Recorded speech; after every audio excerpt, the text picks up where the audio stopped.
கிறிஸ்துவுக்குள் பிரியமானவர்களே, சிருஷ்டிப்பின் மூலம் கடவுள் எவ்வாறு தன்னை வெளிப்படுத்துகிறார் என்று கற்றுவரும் நாம் இன்றைக்கு கடவுளின் ஒரு சிறப்பான பெயரை குறித்து சிந்திக்க இருக்கிறோம்.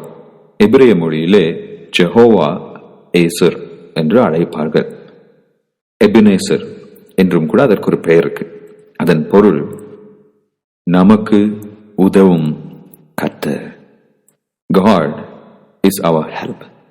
63ஆம் சங்கீதம் 7ஆம் வசனம் இவ்வாறு கூறுகிறது: நீர் எனக்கு துணையாய் இருந்ததினால் உமது செட்டைகளின் நிழலில் களி கூறுகிறேன் என்று சங்கீதக்காரன் எழுதுகிறார். பிரியமானவர்களே, படைப்பின் மூலமாக தேவன் தானே நமக்கு துணையாய் இருக்கிறார் என்பதை விளக்குகிறார். இந்த உலகத்திலே மனிதர்களுடைய 3 தலையாய பிரச்சனைகள், 3 பிரைமரி ப்ராப்ளம்ஸ். ஒன்று, லோன்லினஸ். பல மனிதர்கள் இன்றைக்கு தனிமையாய் இருப்பதாக உணர்கிறார்கள். ஒரு முறை ஒரு சகோதரி என்னிடத்துல வந்தாங்க. பாஸ்டர், எனக்கும் என்னுடைய கணவருக்கும் இடையே ஒரு மிகப்பெரிய ஒரு பிளவு இருப்பதை போல நான் உணர்கிறேன். 2 பேரும் ஒரே வீட்டில தான் இருக்கோம். ஆனா என்னமோ நான் மட்டும் தனியா வாழ்ந்து கொண்டிருப்பது போல எனக்கு தோன்றுகிறது. இன்னைக்கு எத்தனை கணவன்மார்கள், எத்தனை மனைவிமார்கள், நம்ம பிள்ளைகள்ல எத்தனை பேர் நம்ம வீட்டுக்குள்ளார தனிமையாக இருப்பதை போல உணர்கிறார்கள். தனிமை. சில சமயத்துல ஒரு பெரிய கூட்டமா இருக்கலாம், ஆலயத்துல நம்ம உட்கார்ந்து இருப்போம், ஆராதனை நடந்து கொண்டு இருக்கும். ஆனா அந்த ஆராதனையில உட்கார்ந்து இருக்கும் போதே தனிமையாய் இருப்பதை போல ஒரு உணர்வு. இன்னொன்னு, உதவுவார் அற்ற நிலை, ஹெல்ப்லெஸ்னஸ். ஒரு முறை ஒரு பெரிய ஊழியக்காரருடைய சாட்சியை நான் கேட்டுக்கொண்டிருந்தேன். மிகவும் பிரசித்தி பெற்றவர். அவருக்கு இல்லாத பணம் கிடையாது, செல்வாக்கு கிடையாது, வசதி கிடையாது. ஆளுநரை பார்க்கணுமா, முதலமைச்சரை பார்க்கணுமா, பிரதம மந்திரியை பார்க்கணுமா, நேரடியா அவரால் போய் பார்த்து பேச முடியும். அத்தனை செல்வாக்கு மிகுந்த ஒரு மனிதன். ஆனா அவரு தன்னுடைய சாட்சியில பல நேரங்களிலே உதவுவாரற்ற நிலையிலே தான் இருப்பதை போல உணர்வதாக அவர் சாட்சி கொடுத்திருந்தார். நான் யோசிச்சேன், இவ்வளோ நல்ல ஒரு பக்தன், இவ்வளவு வசதி படைத்த ஒரு மனிதன் இப்படி உணர்வாரே என்றால், இந்த உலகில் உள்ள எத்தனை மனிதர்கள் அப்படிப்பட்ட ஒரு நிலையில் இருக்கிறாங்க. 3வது, ஹோப்லெஸ்னஸ், நம்பிக்கையற்ற ஒரு நிலை. எதிர்காலத்தை குறித்து நினைத்து பார்க்கும் பொழுது, நிகழ்காலத்தை குறித்து நினைத்து பார்க்கும்போது ஒரு நம்பிக்கையற்ற ஒரு வாழ்க்கையை வாழ்ந்து கொண்டிருக்கிறாங்க. நல்ல வேலை இருக்கு, நல்ல சம்பளம் இருக்கு, சொந்த வீடு, உலக பிரகாரமா எல்லா ஆசீர்வாதங்களும் இருக்கு.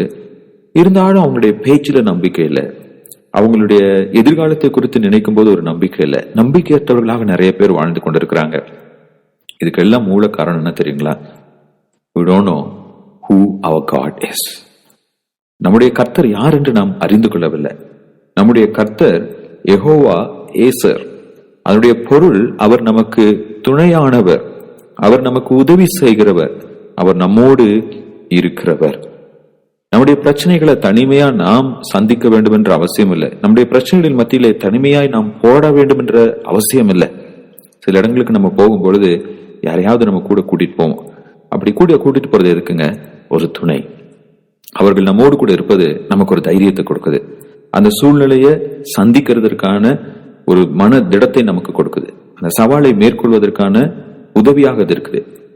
உங்களுக்கு தெரியுமா, கடவுள் எப்போதும் நம்மோடு இருக்கிறார். அவர் இம்மானுவேல். அது மட்டும் இல்லாம தன்னை அண்டினோரை ரட்சிக்கும்படியாக கர்த்தர் மன மகிழ்ச்சியாய் காத்திருக்கிறார். யாரெல்லாம் அவரை தேடி வராங்களோ, இயேசு சொன்னாரு, வருத்தப்பட்டு பாரம் சுமக்கிறவர்களே நீங்கள் எல்லோரும் என்னிடத்தில் வாருங்கள். அந்த கடவுள்கிட்ட நாம் போகும் பொழுது அவர் ரொம்ப சந்தோஷப்படுறார்.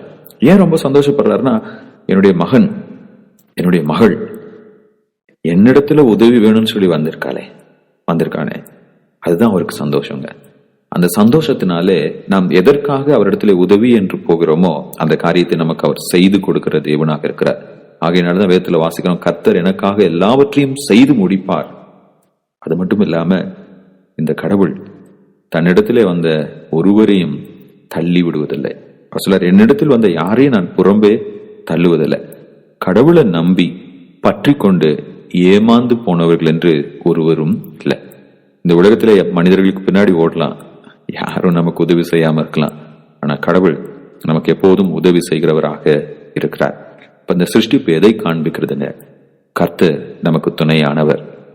நம்மை படைத்த தேவன் நம்மோடு கூட இருக்கிறார். அவர் நம்ம கைவிட மாட்டார். அவர் நமக்கு துணையானவர். எல்லா பிரச்சனைகளின் மத்தியிலும், பாடுகளின் மத்தியிலும், ஒருவேளை பாவத்தின் நிமித்தமா அவரிடத்திலிருந்து நம்ம விலகி போயிருந்தாலும் அவர்கிட்ட திரும்ப வந்து பாவ மன்னிப்புக்காக நிற்கும் போது, உதவிக்காக நிற்கும் போது அவர் நம்மை தள்ளிவிடாமல் நம்மை அரவணைத்து ஏற்றுக்கொண்டு நம்முடைய வாழ்க்கையை மாற்ற வல்லமையுள்ள தேவன் அவர். அவரையே சார்ந்து வாழ அவர்தாமே நமக்கு கிருபை புரிவாராக. ஆமென்.